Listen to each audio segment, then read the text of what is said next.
आवड असली की सवड मिळते असं म्हटलं जातं आणि याचं मूर्तिमंत उदाहरण म्हणजे सतीश खिवरसा.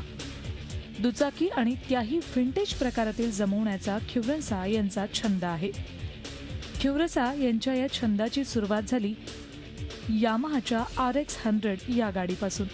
पुढे त्यांच्या ताफ्यात BSA ही ब्रिटिश बाईक, लॅम्ब्रेटॉची स्पेशल एडिशन स्कूटर, जगप्रसिद्ध ट्रॅम्प अशा अनेक बाईक्स दाखल झाल्या. माझी पहिली मोटरसायकल आहे यामा RX-100 1987 ची. ती आपण कंपनीमधनं डायरेक्ट घेतली होती आणि ती गाडी आजपर्यंत मी माझ्या वापरात आहे. त्या गाडीचं साधारण 3,60,000 किलोमीटर रनिंग आत्तापर्यंत झालं आहे. ती गाडी वापरत असताना मला मोटरसायकलची आवड निर्माण झाली आणि त्यातनं ह्या गाड्या सगळ्या कलेक्शन केल्या. व्यवसायाने इंजिनियर असलेल्या खिवरसा यांनी नुकतीच 1940 मधली एक बाईक तब्बल 2 लाख रुपयांना खरेदी केली आणि अजून 1.5 लाख रुपये ती स्वतःच्या पसंतीनुसार बनवण्यावर खर्च केलेत. गाड्या जमा करणं याबरोबरच त्यांची देखभाल दुरुस्ती देखील खिवरसा तेवढ्याच मनापासून करतात.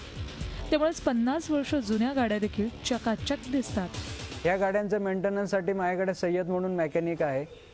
तो रेग्युलर महिन्यातनं एकदा दोनदा जसं आवश्यकता वाटेल. फार मेंटेनन्स या गाड्यांना लागत नाही. एकदा गाडी जर रिस्टोर व्यवस्थित केली तर गाड्यांना काही फार मेंटेनन्स लागत नाही. हे विंटेज गाड्या खिवरसा मोठ्या अभिमानानं मिरवतात, पण या गाड्या मेंटेन ठेवणं मोठं जिकरीचं काम आहे. या गाड्यांचे स्पेअर पार्ट्स सहजासहजी मिळत नाहीत. मग त्यासाठी कधी मुंबई, दिल्ली तर थेट युरोप, अमेरिकेपर्यंतही जावं लागतं. आयुष्यात एखादा तरी छंद जोपासावा असं म्हणतात. खिवरसा यांनी हा आगळा वेगळा छंद जोपासला आणि जपला देखील आहे. त्यांचा हा छंद नक्कीच कौतुकास्पद असाच म्हणावा लागेल. पुण्याहून नितीन पाटणकरसह bureau report, Zee Media, Mumbai.